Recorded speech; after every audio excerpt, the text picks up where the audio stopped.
A TV Alice transmite a reunião ordinária da Comissão de Meio Ambiente, presidida pelo deputado Dr. Rafael Favato. Vamos acompanhar os trabalhos. Bom dia, boa tarde a todos e a todas. Vamos dar início a uma reunião de trabalho da Comissão de Meio Ambiente. Não é sessão da Comissão de Meio Ambiente, mas uma reunião. E aí nós vamos, com a presença do nosso promotor Marcelo Lemos, do presidente da ONG Juntos SOS Ambiental, Moresc, do Dr. Vitor Ataíde, que é o nosso palestrante hoje, o nosso representante da OAB, a qual já convido para fazer parte da mesa também, o deputado Dari Pagum, que está aqui junto conosco.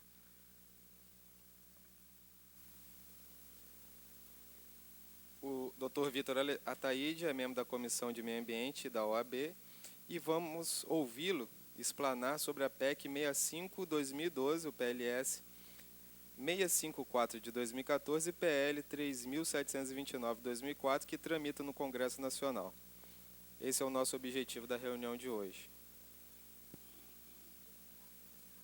Senhor presidente, pela ordem. O ex-deputado Luiz Carlos Piassi está presente, então a gente gostaria de fazer aqui uma saudação especial a Vossa Excelência. Sinta-se em casa, e também para opinar no tema a qual será discutido na reunião de hoje. Pela ordem, deputado Dari Pagum. Senhor presidente, só para informar que já é 13h19, nós temos o doutor representando aqui a OAB, o Moresc, o doutor Marcelo, e eu acredito que com 10, 15 minutos vai ser impossível. Então, eu gostaria que Vossa Excelência visse uma maneira mais sucinta para a gente fazer, porque nós temos hoje uma reunião também na Comissão de Finanças, que é de suma importância, nós vamos receber e a pauta está cheia. Então, eu queria que Vossa Excelência nos ajudasse nesse sentido. Conversei com a Eliane Dadalto, ela não vai fazer reunião da Comissão de Assistência Social hoje, e qualquer coisa a gente faz a Comissão de Finanças onde era a reunião da Assistência Social. Ok? Vamos lá. Boa tarde a todos os presentes. Boa tarde, deputado Favato, deputado Pagum, colegas, advogados, doutor Marcelo Lemos, todos os presentes. Nós vamos traçar aqui um panorama de dois importantes processos legislativos que tramitam no Congresso Nacional. Trata de uma emenda à Constituição, que se encontra no Senado, e o outro, um projeto de lei que visa também regulamentar o licenciamento ambiental, que tramita na Câmara dos Deputados. A nossa intenção aqui, longe de esgotar o tema, até mesmo porque é um tema que provoca paixões, que provoca intensos debates políticos e jurídicos, apenas fazer um panorama de situação, onde que esses dois processos legislativos se encontram em face da realidade da gestão ambiental no Brasil. De forma bem sucinta e objetiva, é isso que a gente pretende fazer aqui. Pois bem, primeiramente, o projeto de lei 3729 de 2004, essa é a ementa, dispõe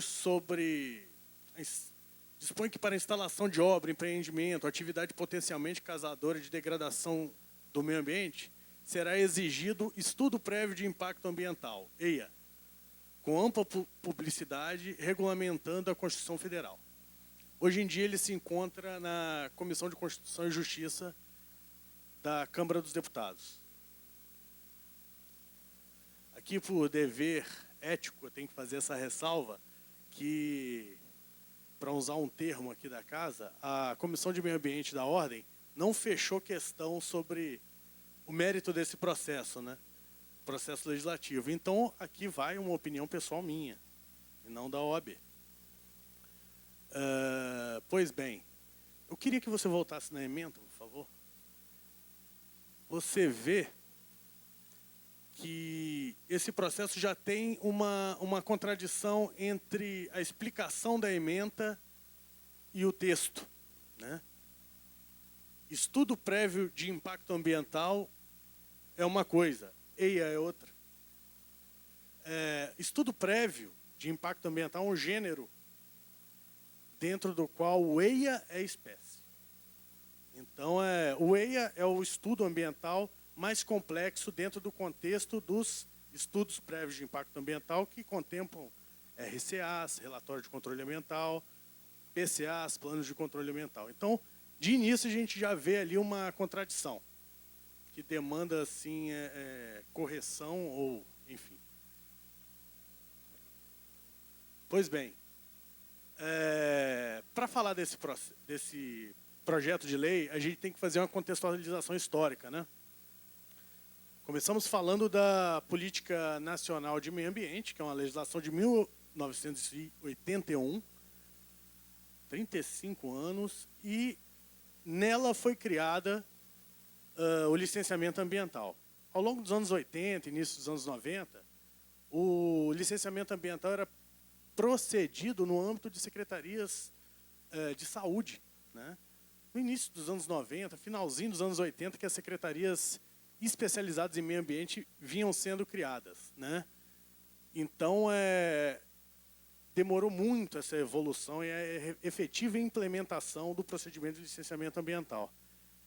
E, nesse contexto, nós temos uma resolução do CONAMA, Conselho Nacional de Meio Ambiente, também criado pela Política Nacional de Meio Ambiente, que é a luz no caminho do licenciamento ambiental. Foi o grande diploma normativo, embora não seja uma lei ordinária, que regulamentou o procedimento de licenciamento ambiental que a gente conhece hoje, que é a resolução CONAMA 237, né?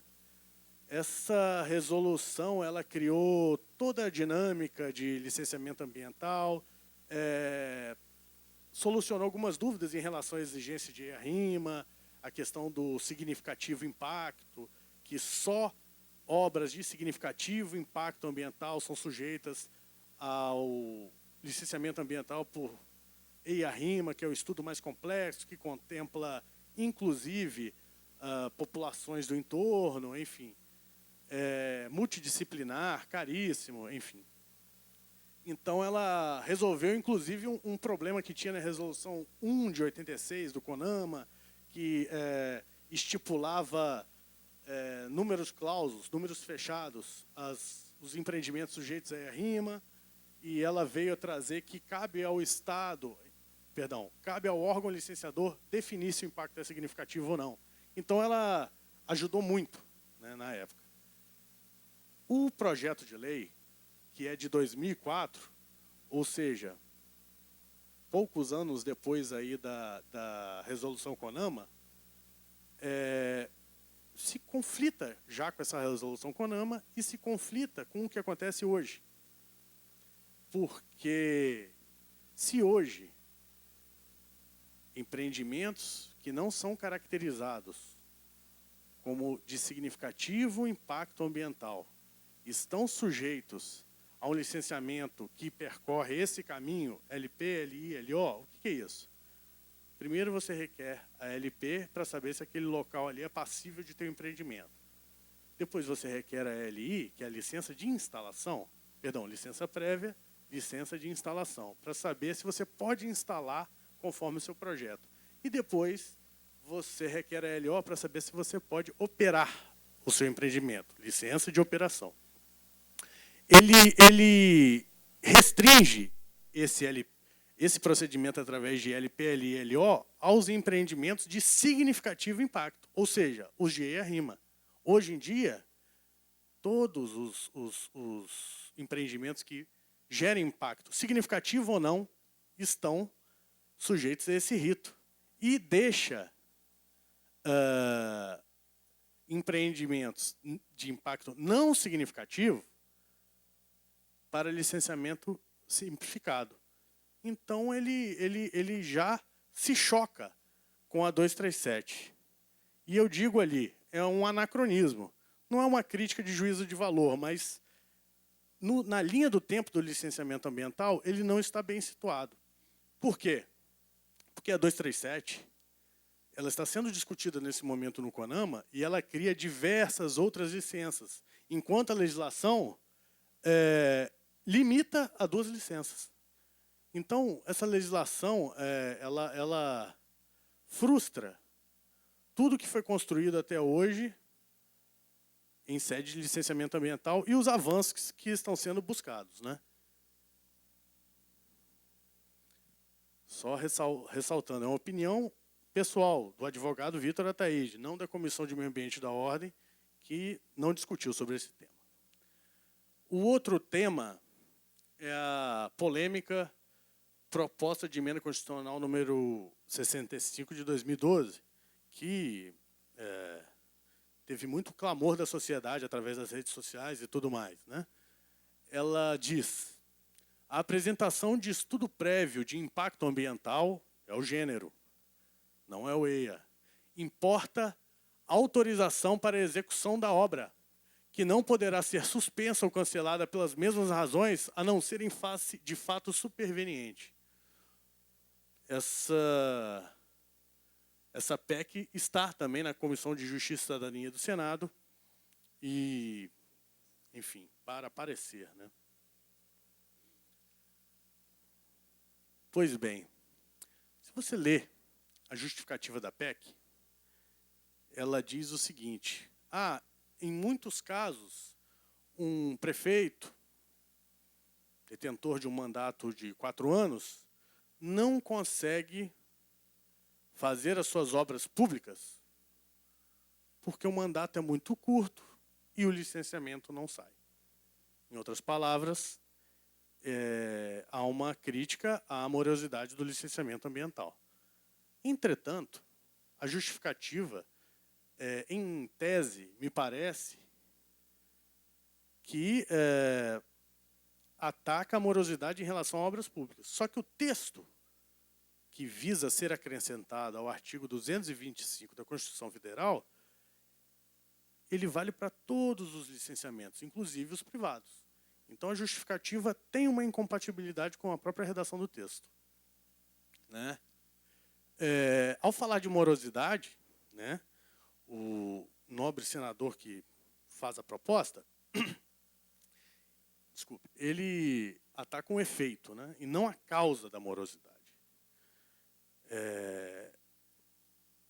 A causa da morosidade é justamente o não investimento numa gestão mais inteligente e eficaz da gestão ambiental dos órgãos licenciadores, né?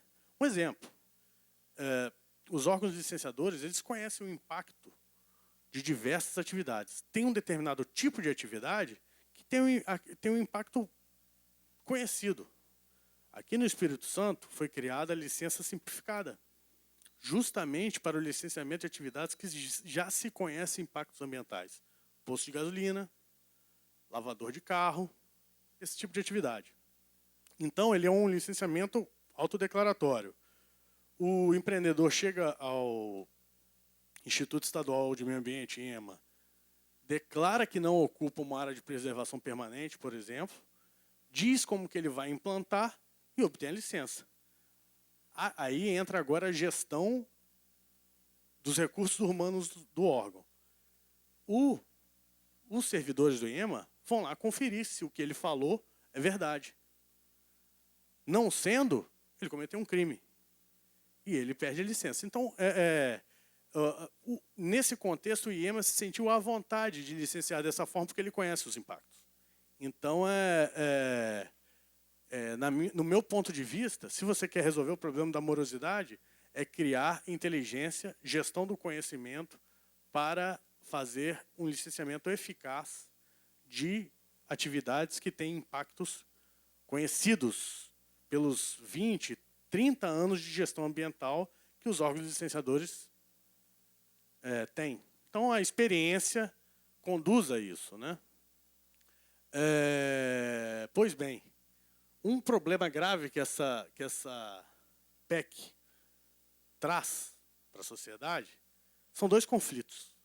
Primeiro, ele, de fato, ele fragiliza o Instituto do Licenciamento Ambiental. Então, a gente teria um retrocesso, o que é vedado, né? A doutrina sustenta o princípio do não retrocesso em matéria ambiental, e aí a gente teria um retrocesso. Então, neste ponto, a PEC não poderia prosseguir porque ela já estaria comprometida desde o seu surgimento. E há um conflito com a Lei Complementar 140 de 2011. O que é essa lei? Essa lei ela definiu competências dos entes federativos na matéria licenciamento ambiental. Ela foi um trabalho de 8 anos no Legislativo Federal para chegar a um texto, um bom texto, diga-se de passagem, que eliminou diversas dúvidas que haviam em relação ao licenciamento ambiental. E essa lei tem um ponto muito importante, que é o seguinte: a lei é clara. Na análise do estudo ambiental, o órgão licenciador tem que pedir, na hipótese dele pedir complemento ao estudo, ele tem que fazer de uma só vez. Então, é esse o problema que o senador estava vendo lá atrás. Os órgãos licenciadores ficam pedindo infinitos complementos e a coisa não anda. Essa lei traz esse instrumento para que o empreendedor tenha uma resposta eficaz dos órgãos licenciadores para a duração razoável do processo, é um direito fundamental. Então, o ordenamento jurídico tem mecanismos para que se enfrente a morosidade do processo de licenciamento. Então, nesse ponto, a PEC frustra os 8 anos de trabalho do processo legislativo que chegou à sanção e publicação da Lei Complementar 140. Então, a conclusão é essa. A solução da morosidade passa pela melhor gestão, tanto de recursos humanos e financeiros, quanto do conhecimento adquirido ao longo desses anos na gestão do licenciamento ambiental. Essa é a opinião da comissão. Aqui está o meu vice-presidente que pode confirmar. E seria isso a contextualização desses dois projetos de lei. Obrigado pela atenção. Boa tarde.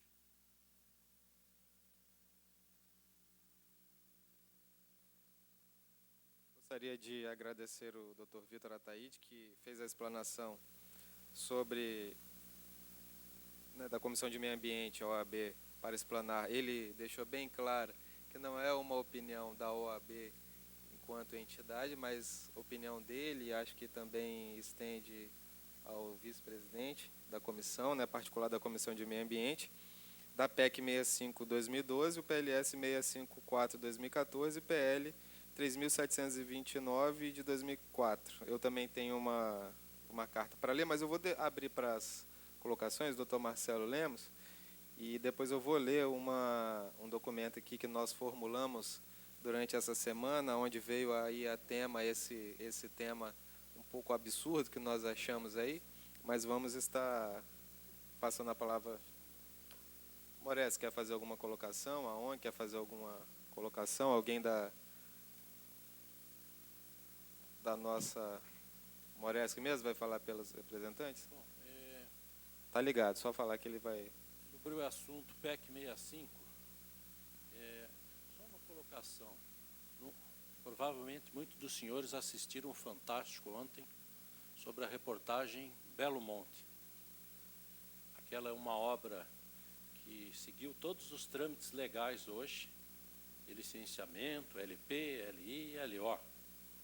E nós vemos a quantidade, vamos dizer, entre aspas, de não conformidades cometidas e em aberto até hoje. Imagine uma obra daquela sendo gerida pela PEC 65. Se hoje já é um caos, com a PEC 65 regulando isso, acho que nem palavras no dicionário ainda diz para transmitir isso. Tá?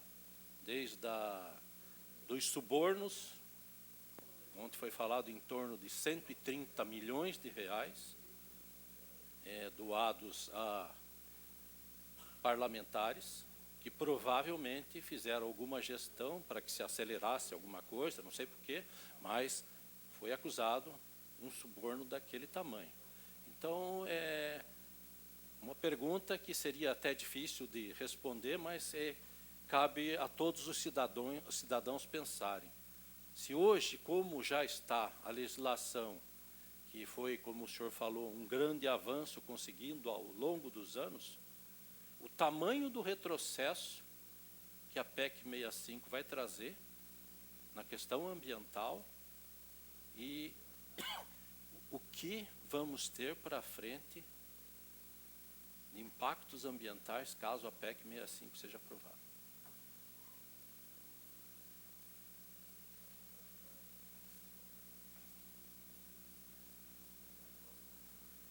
Nosso palestrante aí para responder. Pode usar o outro microfone mesmo.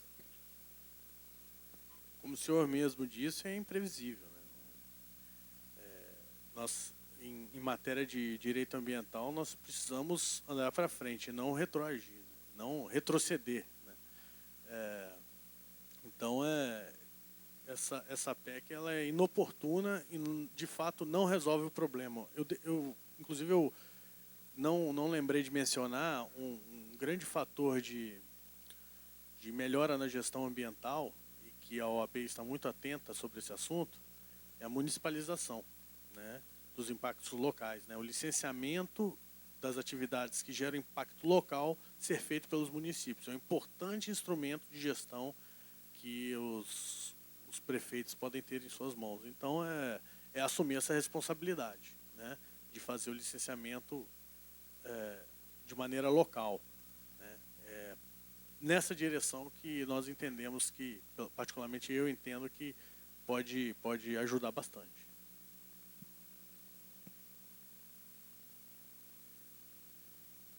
Questionamento, Moresco? Uma fala extra assunto, ok? Ok. Vamos passar para o nosso promotor Marcelo Lemos e depois eu vou...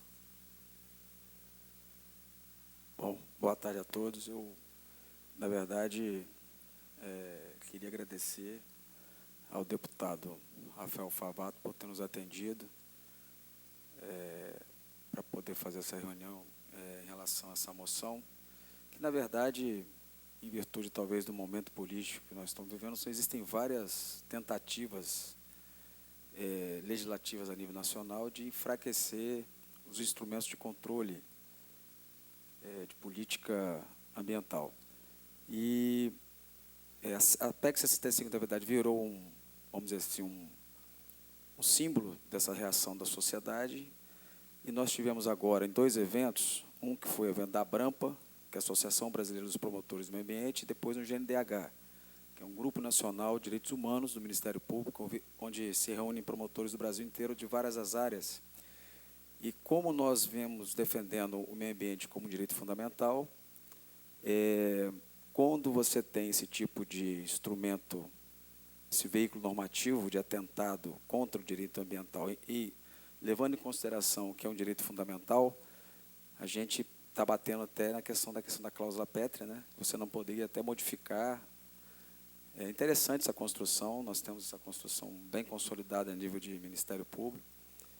E me deixa muito feliz, deputado, o fato de a gente ter pedido essa reunião e essa aprovação da moção, e Vossa Excelência ter convidado um colega da OAB, o que nos causa, nos dá muita satisfação em ver essa preocupação da OAB e o que poderia gerar, talvez, um ciúme do Ministério Público, ter alguém da OAB, muito pelo contrário, nos gera muita satisfação, muita alegria, porque mostra que o direito ambiental e a defesa do meio ambiente tem que ser compartilhada.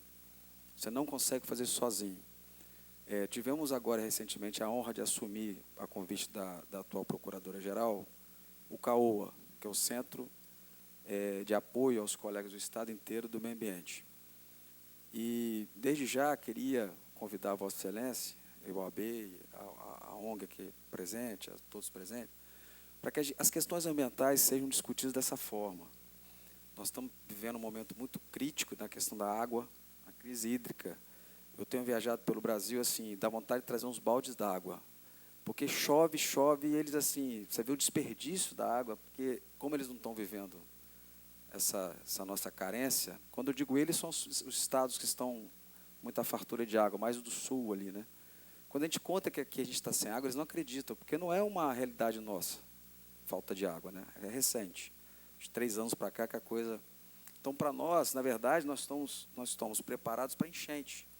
Nós não estamos preparados para a seca. Nós vivemos a vida inteira para poder sobreviver a situações de emergência de enchente. Agora isso inverteu. Então, assim, um primeiro desafio lá do CAOA é a gente tentar integrar os promotores, os presidentes de comitê de bacia, os órgãos públicos estaduais e municipais envolvidos, e nada melhor do que a gente unir esforços com a Assembleia, porque os deputados, cada um tem o seu nicho político, né, as pessoas ligadas aos deputados nos locais, os vereadores, os prefeitos, e a gente começar a andar um pouco pelo Estado, talvez numa caravana, como a gente está aqui, a gente fazer nos locais mais críticos, porque está havendo muita resistência a algumas medidas de urgência. E a gente tem que entender a resistência, né? 70% da água é da irrigação. E aí você convencer o agricultor que ele tem que desligar a bomba, e a gente também tem que se convencer que talvez não tem que poder comer o tomate a 5, mas a 12, acho que uma mão, né, está 12. Minha mulher que faz compra, não sei muito bem, não. Só sei que cada semana uma mãozinha diminui. Então, nós precisamos encarar o meio ambiente dessa forma como estamos encarando aqui, unindo esforço. É claro que as críticas existem as divergências, né? Mas elas têm que ser no sentido de construção. Então, eu queria, mais uma vez, agradecer esse espaço. Eu já até postei aqui, nós temos uma comissão lá no Grupo Nacional de Direitos Humanos, nós temos uma comissão de meio ambiente, que todos os colegas dos seus estados estão fazendo as suas reuniões com as assembleias, então nós não poderíamos ficar para trás, não vamos ficar, né? O deputado aqui já me informou que vai colher a assinatura dos 30 membros dessa casa, e a moção passa a ter um peso da casa, né? Esse deputado pode explicar melhor, e depois será encaminhada ao Senado. Então, a gente cumpre o nosso papel de capixaba, e isso tem que ser a rotina, né? Nós temos que ter essa forma de atuar, uma rotina. Então, queria parabenizar a OAB, dizer para vocês que sejam muito bem-vindos ao Ministério Público, vocês são co-irmãos, nós estamos ali dentro do mesmo capítulo da Constituição, essencial, né? Somos órgãos essencial ao acesso à justiça, que eu acho que é uma palavra mais forte no momento, e dizer que estamos lá abertos para as outras questões. Muito obrigado. Nós que agradecemos, e vou franquear a palavra para o nosso vice-presidente, Orlindo Filho. É o pai, Orlindo Neto, então. Boa tarde a todos, sociedade civil presente. Eu agradeço o convite, Marcelo, e eu gostaria de colocar alguns pontos que têm sido também discutidos e implementados nessa atual gestão do triênio 2016-2018 da OAB e feitos pela Comissão de Meio Ambiente, que tem acompanhado essa sessão, e que também parabenizo o Dr. Rafael Favato, essa iniciativa e a forma como a gente tem conduzido esses trabalhos.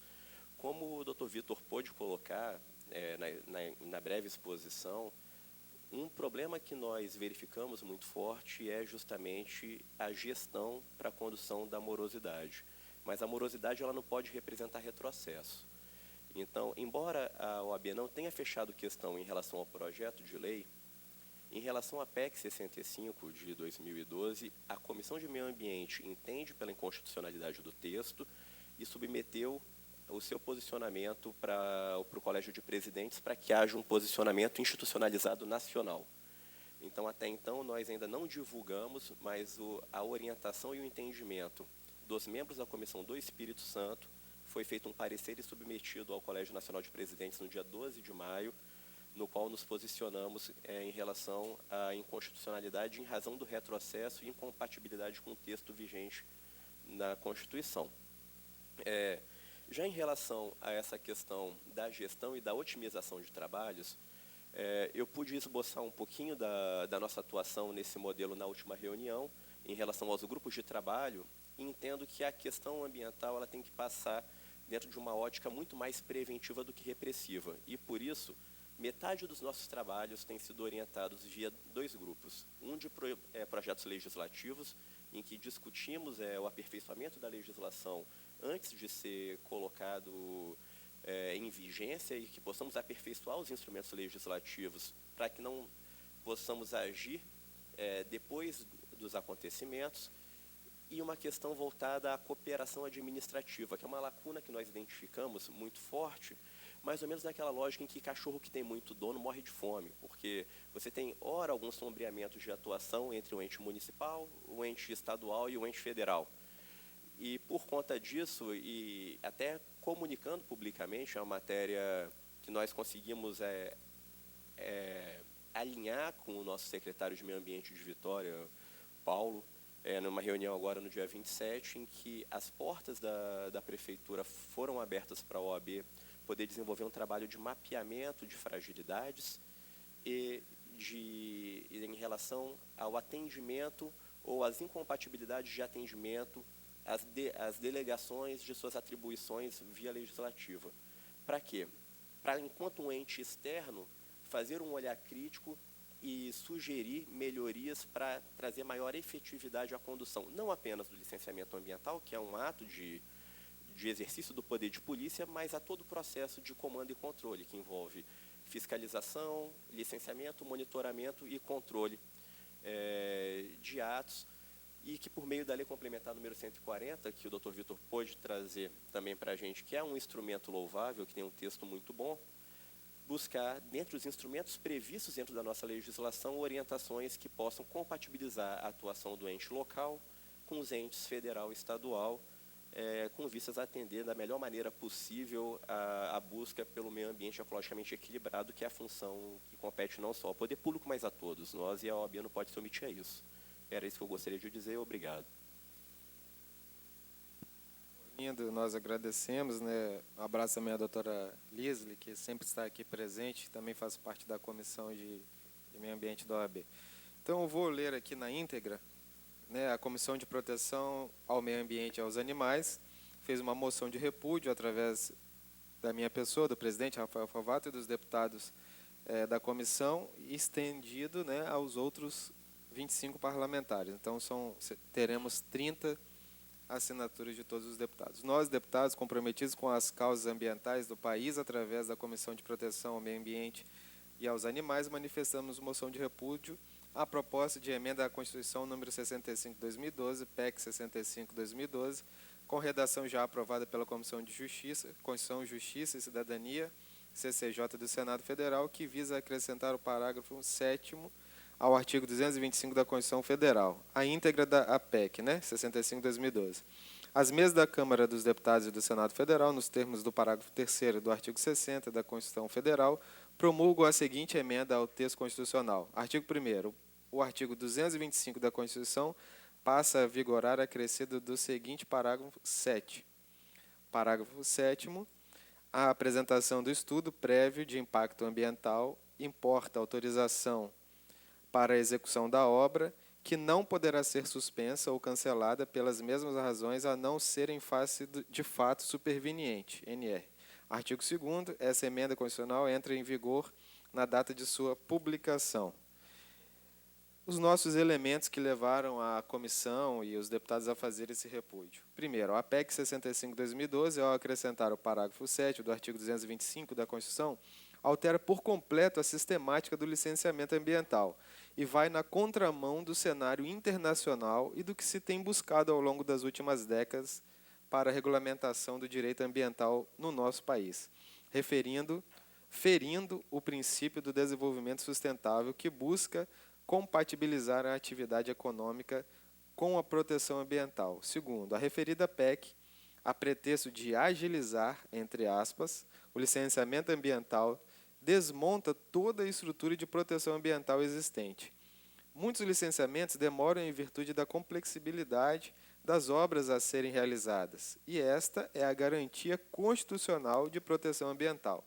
Terceiro, a PEC estabelece que, a partir da simples apresentação de um estudo de impacto ambiental, o EIA, pelo empreendedor, independentemente de ser aprovado ou não pelo órgão competente, implicará na execução da obra, não podendo mais ser suspensa ou cancelada, sendo que o EIA é apenas uma das fases do licenciamento ambiental, que por natureza é complexo, pois envolve análise de muitas variáveis para cada caso de empreendimento. Quarto, a PEC viola ainda o princípio de vedação do retrocesso socioambiental, pois atinge o mínimo essencial de proteção à gestão antecipatória, precaucional e prudente de riscos e impactos ambientais, ferindo também uma cláusula pétrea ao desvirtuar o conteúdo do artigo 225. E quinto, o licenciamento ambiental, o estudo prévio de impacto ambiental, o EP e a RIMA, foram estabelecidos no Brasil por intermédio da Lei nº 6.938, de 1981, como os principais instrumentos de gestão de risco e controle ambiental pelo poder público, influenciados pelas grandes catástrofes ambientais à época e pela pressão dos organismos financeiros internacionais. É certo de que tais instrumentos carecem de constante aprimoramento e fortalecimento perante compromissos assumidos pelo Brasil no âmbito do desenvolvimento sustentável e das mudanças climáticas, bem como dos problemas ambientais. E sexto, é preciso mitigar, controlar, evitar, impedir e compensar impactos e danos ambientais que ameaçam a qualidade de vida tanto do ser humano como da própria natureza, que ainda acometem a sociedade brasileira, tais como o mais recente, o de Mariana, em Minas Gerais. E sétimo e último, por esses motivos relatados nessa moção de repúdio, é que alertamos para medidas irresponsáveis como as propostas pela PEC 65/2012, ressaltando que não constituem a solução para os problemas encontrados no licenciamento. Vitória, hoje, dia 30 de maio de 2016, eu e os demais deputados. Essa é a moção de repúdio que nós iremos assinar e encaminhar ao Senado Federal o mais breve possível. Eu gostaria de ter as considerações finais do Dr. Vitor Ataíde. Fico muito feliz também, como membro da sociedade civil, de chegar a uma moção, a qualidade de texto de uma moção como essa e ser encaminhado ao Senado e o Espírito Santo ser vanguardista, em firmar posição a respeito dessa questão. Sempre lembrando que eu tenho certeza que a gestão ambiental no Estado busca justamente isso. Uma gestão inteligente, eficaz, que está ciente da morosidade dos processos e que isso não pode ser, como se diz popularmente, um gargalo no avanço econômico, mas um elemento de diferencial até para uma empresa que decida investir no Estado, escolher aquele que tem uma gestão juridicamente segura e ambientalmente eficaz. Então, fico muito feliz que, como membro da sociedade civil, a gente esteja trabalhando para chegar a uma solução como essa. Boa tarde a todos. Obrigado, doutor Vitor. E esse documento, como você bem falou, a redação, então eu gostaria de agradecer à comissão, agradecer também ao doutor Marcelo, que nos municiou de alguns textos, as nossas procuradoras, a nossa assessoria da Comissão de Meio Ambiente, que não foi feito só pelo presidente, não foi feito só pelo deputado que é relator da comissão, mas por todas as mãos que estão aqui, a nossa assessoria jurídica, a nossa consultora temática da casa, que foi a que mais se debruçou sobre o assunto e chegou nessa qualidade de documento que foi aí apreciada pela comissão e vai ser enviada para o Senado após a assinatura de todos. Eu acho que nós temos que estar sempre vigilantes, porque são medidas que parece que está lá, tem 3 linhas, o parágrafo 7º. E dá para escrever uns 3 livros sobre o assunto, o promotor está falando, mas tem para a população, tem 3 linhas. E em 3 linhas faz um desastre ambiental do tamanho de Mariana, mas são microdesastres, porque está atingindo todas as obras daqui para frente no nosso país. Então, cada obra que você tiver um licenciamento, você vai ter um licenciamento para você retirar a areia do rio Beneventes. Então, com um estudo lá de impacto ambiental, vai lá, protocolou, ninguém mais pode parar de fazer aquilo lá. Esse é o objetivo mesmo. Esse é o objetivo, né, deputado? Esse é o objetivo, é tirar dos órgãos públicos essa área técnica aí. Então, não é o nosso objetivo, muito pelo contrário. O nosso objetivo, enquanto os entes da federação, OAB, deputados, promotores, sociedade civil organizada, é lutar contra isso aqui, porque está dando uma falsa facilidade, mas que, na realidade, quantos outros desastres poderão ser implementados no país, né? Pequenas barragens em determinados locais que poderão ser rompidas, sem estudo nenhum, porque até que se complete o estudo, a barragem já está funcionando. E aí, por pressa, né, a barragem já funcionando, ela pode também se romper e aí levar vidas e outros, né, bens e tudo mais, mas a vida humana que é o que é mais importante aí no caso. Então, acho que a comissão, né, fez o seu papel e vai levar adiante o mais breve possível para que a gente possa atender isso aí. A gente tem alguns avisos.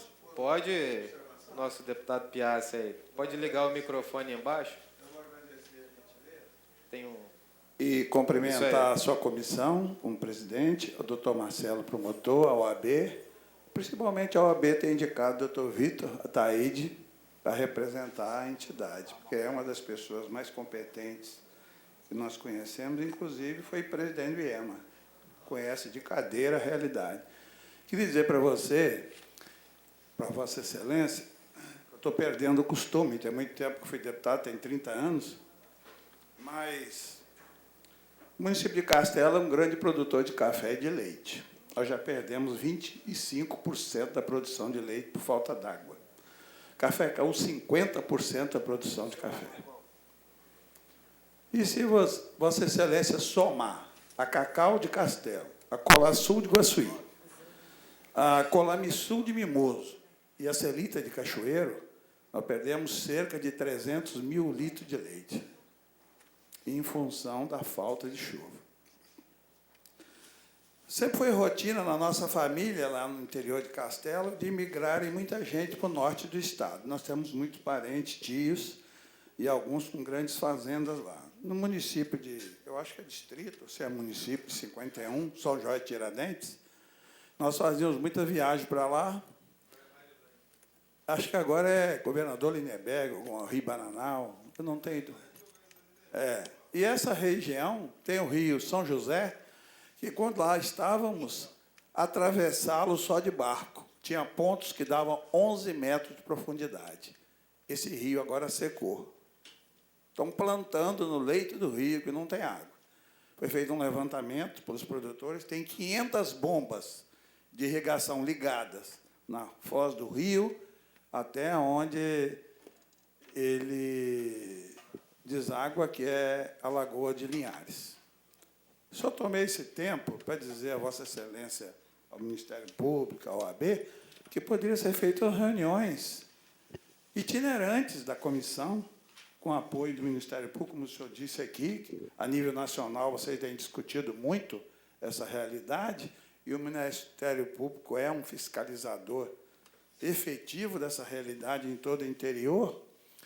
E lá em Castelo, nós instalamos uma empresa que até recomendo a vocês consumir muito, que é um produto de muita qualidade, que é o frango, chamado frango, da empresa Uniaves. Trouxemos de Cascavel, tem lá hoje uma produção de abate 70 mil frangos dia e tem 700 funcionários.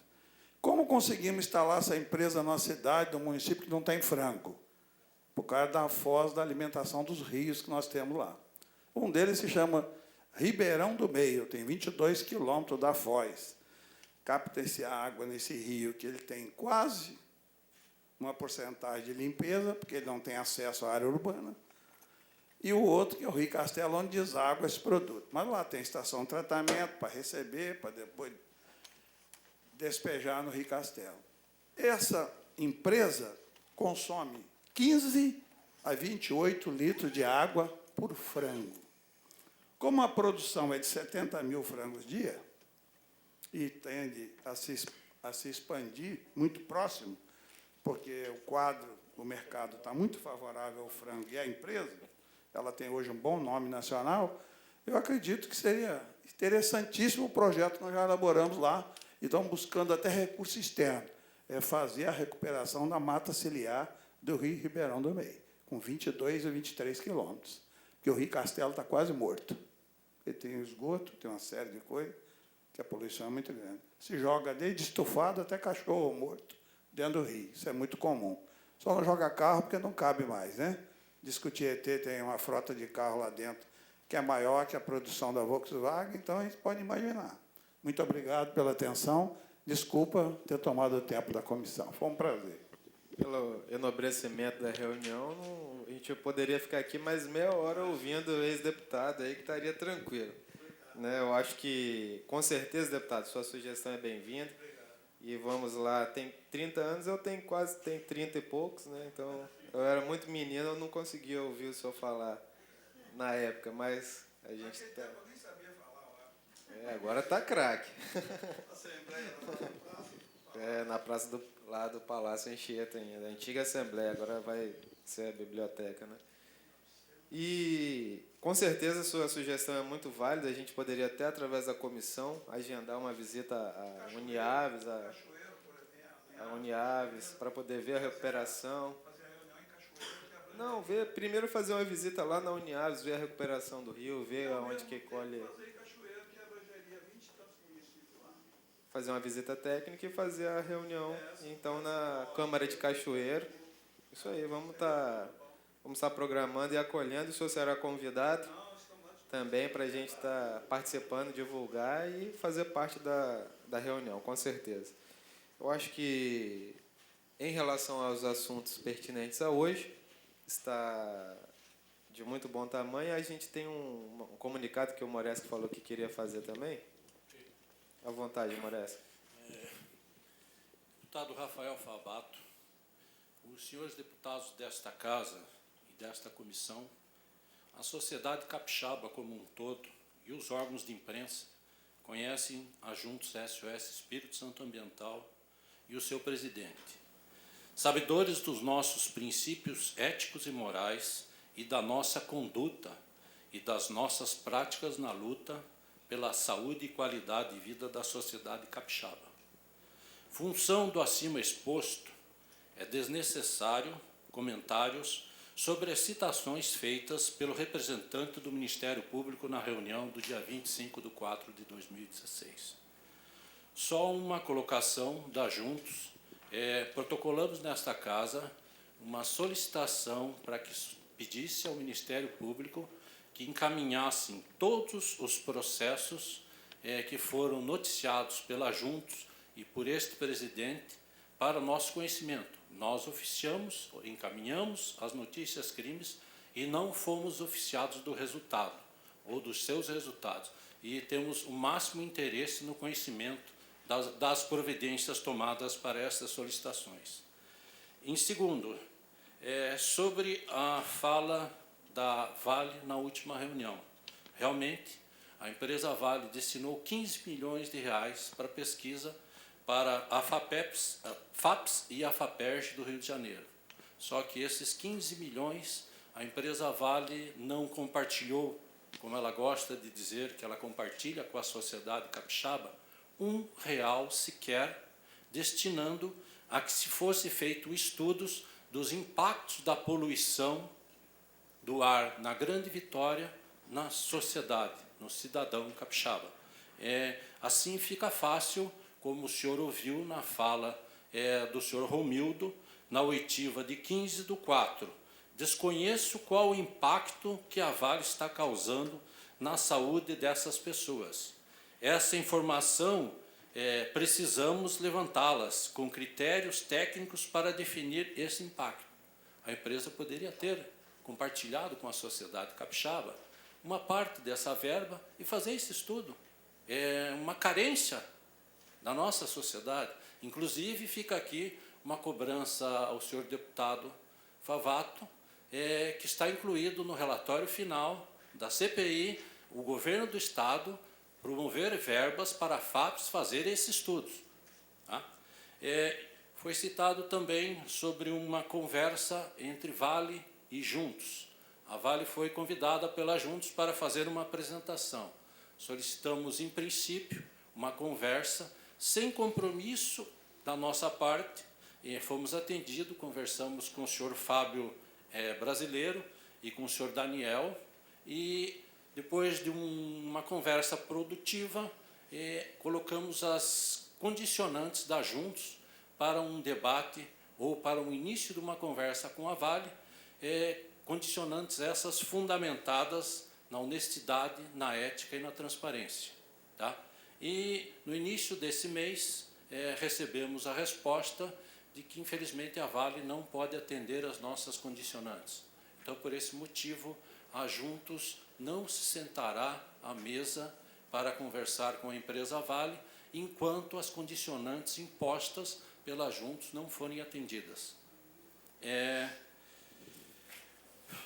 Também protocolamos no dia 13/5, junto a esta comissão, um pedido para que essa comissão convide o senhor governador Paulo Artung, ou esta casa convoque o governador para que ele dê uma resposta à sociedade de quais ações, quais as providências e os resultados das suas providências, aquilo que foi indicado para que o governo do Estado fizesse pela CPI do Popreto no seu relatório final. Uma lista de providências foi indicada em função das falhas verificadas pela CPI, então, nada mais, nada menos que o mandatário máximo desse Estado venha responder aqui, porque há pouco tempo foi assinado um termo de compromisso com a Samarco que foge de tudo aquilo que foi recomendado dentro do relatório da CPI do Popreto. Certo?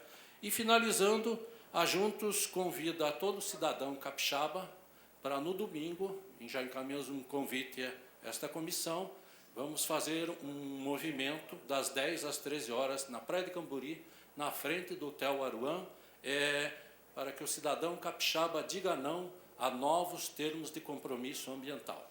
Ok? Obrigado, era essa a nossa fala.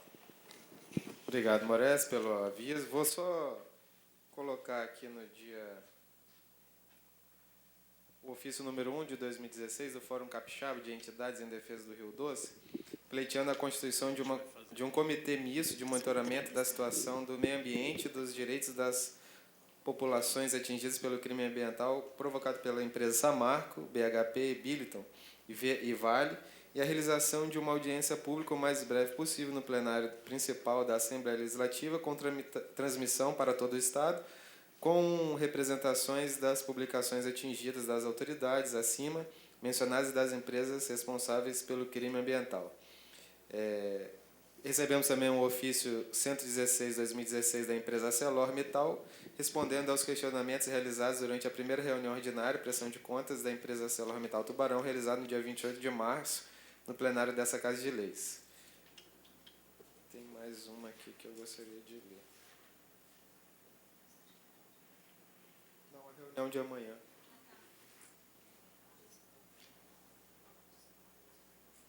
Amanhã, está aqui, não está não? Audiência pública amanhã às 13 horas.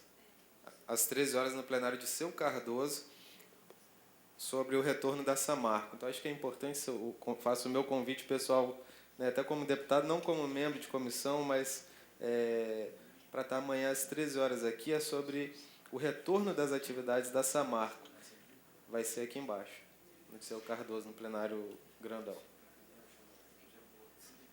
Vai ser uma reunião conjunta da Comissão de Meio Ambiente, da Comissão de Cidadania e da Comissão de Infraestrutura, para que a gente possa estar discutindo as condicionantes e estar vendo para que possamos ajudar os trabalhadores da Samarco sem, né, esquecer a questão ambiental, porque temos que equilibrar a conta aí com o meio ambiente, porque não podemos esquecer o maior desastre ambiental aqui do nosso país. Eu, particularmente, aqui no Estado do Espírito Santo, eles estão licenciados.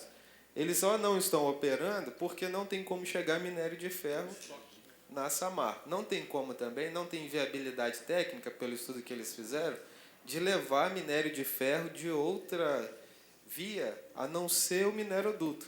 Não tem como chegar lá uma estrada de ferro, não tem como levar pelo porto, não tem como levar por caminhão, porque ficaria inviável, né? Então, assim, só teria essa solução. E essa solução, particularmente, não depende muito do Estado do Espírito Santo, depende muito do Estado de Minas Gerais até licenciar novamente a empresa em Mariana. O prefeito de Mariana, até mesmo porque a cidade praticamente faliu, né, como está a caminho a cidade de Anchieta, aqui no nosso estado, que precisa da movimentação da empresa, visto são 130 milhões em impostos gerados para o governo do estado, fora para o município de Anchieta, fora todas as empresas que vivem, né, da atividade econômica da Samarco, os empregos ditos secundários e terciários da cadeia. Eu acho que é assim, uma luta muito grande, mas, como deputado, presidente da Comissão de Meio Ambiente, sou a favor do retorno? Sou. Sou a favor também que deposite os 20 bilhões para que... 170 bilhões, deputado. Para que seja iniciado lá, né, o TAC que foi formulado pelo governo federal, estadual, né, de Minas Gerais e do Espírito Santo, para que comece ali a fazer a recuperação do Rio Doce e depois chegue até os 170 bilhões, que é a quantificação, né, do valor global do desastre causado naquela cidade. Mas amanhã é uma discussão. Então, uma cabeça só pensando não adianta. Temos que unir todas a sociedade civil, né, o Ministério Público, que o Ministério Público, a promotoria também do Estado de Minas Gerais foi contra a assinatura do termo, o Estado também, a promotoria daqui também foi, né, a sociedade civil também foi. Mas, assim, não podemos esperar até a questão judicial ser julgada, transitada e julgada, para que a empresa também comece a fazer a recuperação. Até essa condicionante foi posta nesse sentido. Mas gostaria de agradecer a presença de todos e convocá-los, né, e quem eu puder convocar, que são os deputados, mas solicitar a presença de todos, da sociedade civil, do nosso PIAS, que aí contribuiu hoje, aí, se estiver aí amanhã, será uma honra aí ouvi-lo com a sua contribuição. Boa tarde a todos e daqui a pouco, às 15 horas, sessão ordinária.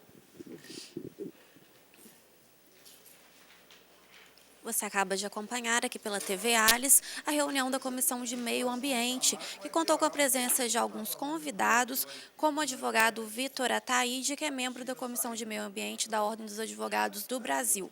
Ele falou sobre alguns projetos que estão tramitando no Congresso Nacional, que têm o objetivo de simplificar os processos de licenciamento ambiental e diminuir a morosidade desses processos. Segundo o advogado, esses projetos que simplificam o processo de licenciamento podem ser considerados um retrocesso na legislação ambiental. O presidente da Comissão de Meio Ambiente da Casa, deputado Dr. Rafael Favato, informou que a Assembleia Legislativa irá enviar ao Senado Federal uma moção de repúdio à PEC 65/2012, que é um desses projetos. Mais informações sobre os trabalhos da comissão você confere no site da Assembleia Legislativa. Obrigada pela sua companhia. Continue com a nossa programação TV Alice, seu canal cidadão.